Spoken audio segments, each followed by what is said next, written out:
In this video, I'm going to talk about one of the biggest assets in the construction industry, and that asset is subcontractors. My goal is to help you understand why you should want these people on your job site, and so that you're not viewing them as a problem or in any way negative. So there's a few common myths that we hear about subcontractors all the time. The first one is the best builders do all of the work themselves. The second one is that subcontractors are cheap and their quality isn't going to be great. And the third one is if a builder uses subcontractors, they're just trying to get the job done quickly and trying to make a quick buck. All of these ideas sound logical, but in reality, they're way off. Let me break it down for you. So decades ago, contractors used to be able to do everything themselves because materials weren't so complex and things like code requirements weren't so specific and technical. In today's world, the construction industry has just changed dramatically, and without the need or the use of subcontractors, it's just impossible for one person to know specifically how to do everything on a professional level. Yet in today's world, there's still a lot of builders out there that still do it all themselves, and it's definitely not the best way to get quality work done, especially for major renovations or things that require technical information on more complex projects. So let's talk about why you really should want subcontractors on your job site. And the reason really is because they're all specialized, right? So roofing contractors go to school, HVAC contractors go to school for 2+ years, and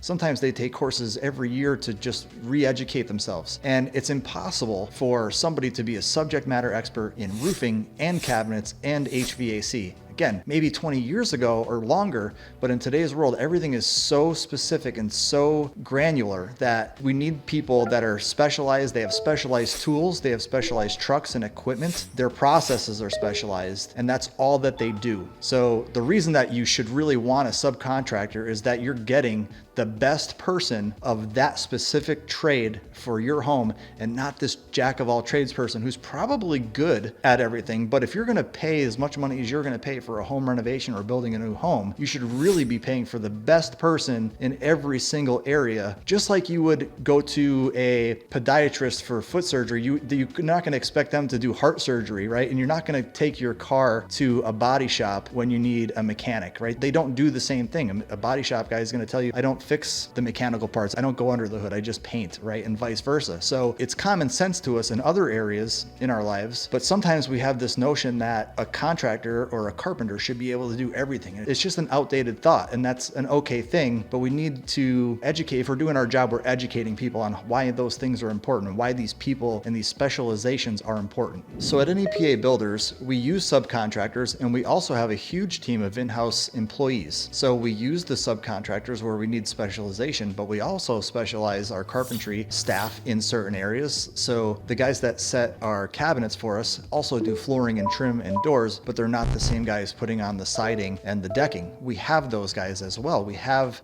carpenters that do decking and exteriors. Generally, we find that they're either good at interior related items or they're good at exterior. So we find out what their skill sets are and we put them in the right place. The point is, we don't only use subcontractors. And I think that should maybe be a red flag, because there are companies that only use subcontractors, and maybe they're not investing in people and they're not investing in their company, and they're just hiring people and they kind of treat them as something that comes and goes. When we hire a subcontractor for a job, it's never the first time that we met them. So we have a team, and this team has been together for years and years. These subcontractors are with us the same amount of time as our employees. It's a left hand knowing what the right hand is doing kind of a thing. And the value is they're coming to the job site before it's a job, they're figuring out the scope of work together with us, and then when we go into construction, this entire team of people knows exactly what to do, because they not only did they help figure it out, but they're going to be the same people to put it together. So subcontractors, we use them, we also use employees, but think of it as one big team. That's how we use all of these teammates in our company at NEPA Builders. So if you're talking to a builder out there, ask them questions. It's important to kind of interview them and